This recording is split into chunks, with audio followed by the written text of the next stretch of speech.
देखिए, दाखिल खारिज लोगों का एक सबसे बड़ा समस्या है। फिर से अगर आपके जमीन का दाखिल खारिज जो है, फिर से आप चाह रहे होना और आपके जमीन का दाखिल खारिज नहीं हुआ, सुप्रीम कोर्ट ने भी बहुत सारे ऐसे जो है फैसले दिए हैं, जिसको अगर देखा जाए, उस फैसले को समझा जाए, तो आपको लगेगा कि आखिर दाखिल खारिज जो है क्यों जरूरी है, क्या दाखिल खारिज कराना चाहिए, नहीं कराना चाहिए। आज हम कुछ रिजेक्शन का भी कारण बताएंगे आपको।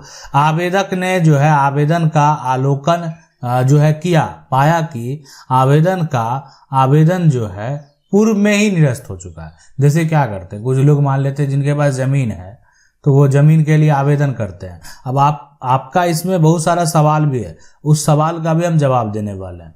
तो आप जो है यानी आवेदन किए जमीन का जो है किस लिए, दाखिल खारिज के लिए, लेकिन आपका हुआ क्या, दाखिल खारिज जो है वो निरस्त हो गया। तो अब यहाँ पर उनको आगे बोल रहे हैं कि नहीं, देखें अब आपको निरस्त हो चुका है, अब आप भूमि सुधार जो है उप संहारता के यहाँ आपको अपील दायर करना चाहिए। परंतु आवेदक द्वारा जो पुनः आवेदन किया गया, मतलब आपको बार बार रिजेक्ट किया जा रहा है और फिर भी आप जो है रेवेन्यू ऑफिसर के पास जो है बार बार क्या कर रहे हैं, आवेदन कर रहे हैं, जो कि वो साफ करे उचित नहीं है। अतः जो आवेदक है उसको निरस्त किया जाता है। यदि कोई आदेश से असंतुष्ट हो तो अपीलीय एक तरह से प्राधिकार में जा सकता है, आप आगे जा सकते। देखें, आदेश जो राजस्व के अधिकारी हैं उनसे अगर आप असंतुष्ट हैं तो आप ऊपर जा सकते हैं, आपको जो आप एकदम फ्री हैं, आप अपील में जा सकते हैं। और ये तो कहा ही जा रहा है कि एक बार अगर आपको यहाँ से रिजेक्ट हो जाता है तो आप प्रयास कीजिए, आप आगे अपील में जाइए, मतलब कि ये उचित है, यही तरीका है। लेकिन बार बार आप क्या कर रहे हैं, आवेदन कर रहे हैं, तो वो कह रहे हैं कि ये उचित नहीं है। सुप्रीम कोर्ट ने भी म्यूटेशन को लेकर, दाखिल खारिज को लेकर सुप्रीम कोर्ट ने भी जो फैसले दिए, तो फैसले को देखेंगे तो ये साफ साफ कह दिया, देखेंगे अगर कोई दाखिल खारिज करा लेता है ना, तो इसका मतलब ये नहीं कि वो संपत्ति का मालिक बन गया। मतलब आप संपत्ति का मालिक सिर्फ दाखिल खारिज से नहीं करा सकते, लेकिन जो है सरकार को टैक्स देने के लिए जो है आपको राजस्व देना भी जरूरी है। तो यानी दाखिल खारिज से सिर्फ आप क्या कर रहे हैं, सरकार को राजस्व दे रहे हैं, और टैक्स नहीं देंगे तो समस्या है। लेकिन दाखिल खारिज म्यूटेशन से आप संपत्ति का मालिक होने का दावा नहीं कर सकते, है ना। अगर आप राजस्व दे रहे हैं तो उससे मालिक होने का दावा जो आप नहीं कर सकते हैं, और ये कहना है सुप्रीम कोर्ट का। तो इसीलिए इस बात को आप समझ लें कि दाखिल खारिज जरूरी भी है, और सिर्फ दाखिल खारिज के आधार पे आप संपत्ति का मालिक भी नहीं बन सकते हैं। आपके सवाल है कि सर मैं जमीन का दाखिल खारिज 2022-23 में ऑनलाइन की थी, लेकिन रिजेक्ट कर दिया गया, क्या करें, मैं फिर से जो है ऑनलाइन करूं। देखें, अभी मैं आपको बता दिया कि रिजेक्शन का कारण बताया। नियम ये कहता है कि आप अपील में जा सकते हैं। आप जो है जो रेवेन्यू जो राजस्व अधिकारी हैं, तो आप ऊपरी स्तर पर जो है आप अपील में जा सकते हैं, आप अनुमंडल में जा सकते हैं, आप जिला में जा सकते हैं। लेकिन हम आपको बता रहे हैं सबसे पहले कि अगर आपका ऑनलाइन देखें रिजेक्ट कर दिया गया है, तो एक बार पहले आप जाकर मिल लें।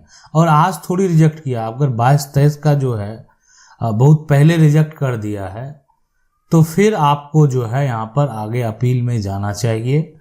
नहीं तो एक बार जाकर जो राजस्व के अधिकारी हैं उनसे आप बात कर सकते हैं, उनसे मिलकर जो है उनको दिखा सकते हैं कि ये मेरा रिजेक्ट हो गया है, आगे हम क्या करें। अगर आप अपने जगह पर सही हैं, अगर वो कोई डिसीजन लेते हैं नहीं, तो आगे आप, नियम ये कहता है कि आप अपील में जाएं। सवाल है, सर मेरा जमीन का रसीद जो है, जमीन जितना था उतना कट रहा, अचानक जो है कम एक तरह से दिखाने लगा, क्या करें। देखें, मैं आपको बता दूं, देखें जमीन जो है ना, जमीन यहाँ पर जितना था, ठीक है, उतना कट अगर रहा है तो अचानक तभी कम होता है जब आपका जमीन में से कोई किसी ने क्या किया, दाखिल खारिज करा लिया, यानी आपका जमीन कोई म्यूटेशन करा लिया, तो कम अगर वो दिखाता है, तो इसलिए कि अचानक कम दिखाने का मतलब क्या हो सकता है, जमीन जो है, हाँ, जमीन का सबसे पहले आपका जो रसीद वर्तमान में है और आपके पास कब्जा में जितनी जमीन है, कब्जा में जितना जमीन है उतना पहले रसीद में था, अब अगर अब कम हो गया और कब्जा में है ही, तो फिर वो सुधार हो जाएगा। देखें, रसीद में भी, ऑफलाइन रसीद में भी है, तो आप उसको सुधार में जो है दे सकते हैं अगर ऑनलाइन में आपका कम दिखा रहा है तो। सवाल है सर, मेरे पापा ने 12 साल पहले जमीन खरीदी थी, लेकिन जमीन का रसीद नहीं है, सिर्फ रजिस्टर्ड कागज है, लेकिन दाखिल खारिज नहीं हो रहा है, क्या करें? देखें, दाखिल खारिज नहीं हो रहा है सबसे पहले तो 12 साल जो है पहले क्या हुआ, जमीन को खरीदा गया, जमीन यहां पर जो है खरीदा गया। अगर आपके जमीन की कोई मान लेते हैं, आपकी जमीन की रजिस्ट्री जो है हो जाती है, और रजिस्ट्री का अगर प्लस जो है दाखिल खारिज भी हो जाता है, तो आप समझ सकते हैं यहाँ पर, तो आपको समस्या जो है वो खत्म हो गया। कभी कोई जो है समस्या उत्पन्न तुरंत नहीं लेगा भी, उसके बहुत सारे रीजन हो सकते हैं। जमीन की रजिस्ट्री है और आज तक आपका दाखिल खारिज नहीं हुआ, तो क्यों नहीं हो रहा आपके साथ? तो फिर कभी भी किसी प्रकार का धोखा जो है वो हो सकता है। तो इसीलिए आपके पास रजिस्टर्ड कागज है, मान लेते हैं जमीन की रजिस्ट्री होगी या कोई वसीयत होगा, कोई गिफ्ट डीड होगा, जो भी आपके पास रजिस्टर्ड कागज है, तो उसके आधार पर आपको दाखिल खारिज कराने का प्रयास करना चाहिए। अगर नहीं होता है तो फिर आप जिला कलेक्टर या कोर्ट में जाकर भी जो म्यूटेशन किए जो है के लिए आप दावा कर सकते हैं, अगर आप अपने जगह पर सही हैं, किसी प्रकार का कोई समस्या नहीं है तो। सवाल है सर, मेरा जो चाची जमीन 25 डिसमिल जो है बेच दिया था 12 साल पहले, लेकिन जो जमीन का दाखिल खारिज हुआ 10 डिसमिल का, अब उसमें से 15 डिसमिल हमको जो है लिखा और जो है परिमार्जन और करंट रसीद कटवाने के बाद, लेकिन अगला आदमी मेरा दाखिल खारिज में आवेदन देकर रिजेक्ट करा दिया। वह जमीन में से हमको लिखने में 4 डिसमिल जो है खाता सही, प्लॉट गलत होने पर अगला को दोबारा जो है लिख दिया। उस जमीन उस पर कर्मचारी मोटेशन कर रहा था, तो हम लोग रुकवाए। आप सही मार्गदर्शन की। देखिए, मामला जो है ना जालसाजी का है, धोखाधड़ी का है।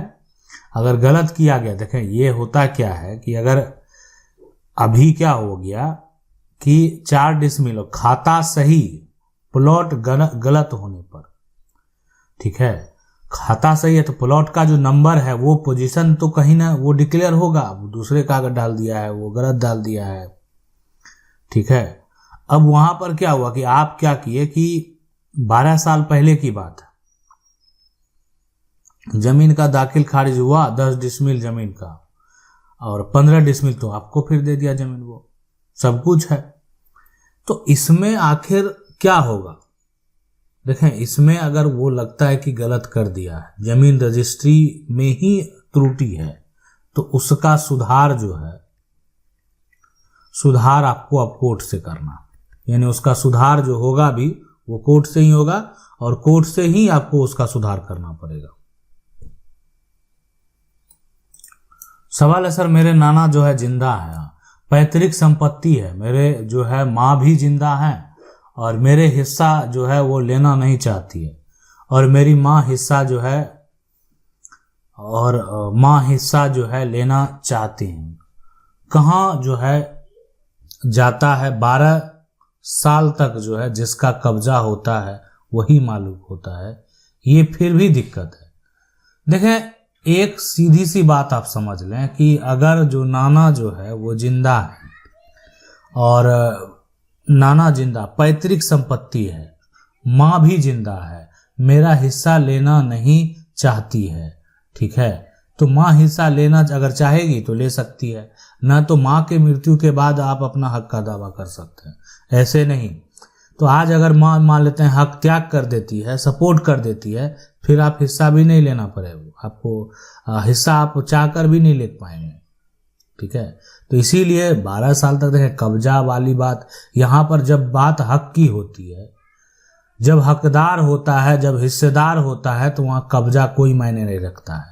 इसीलिए यहाँ पर अब कोई हकदार है तो यहाँ पर कब्जा करने का दावा किस आधार पर कर सकता है? एक संपत्ति है, इसके सभी हिस्सेदार हैं, सभी का कानूनी अधिकार है, तो इसमें कोई दावा अगर इस तरह से करता है तो वो दावा मान्य नहीं होगा, उसका कोई मतलब नहीं होगा उस तरह का दावा का।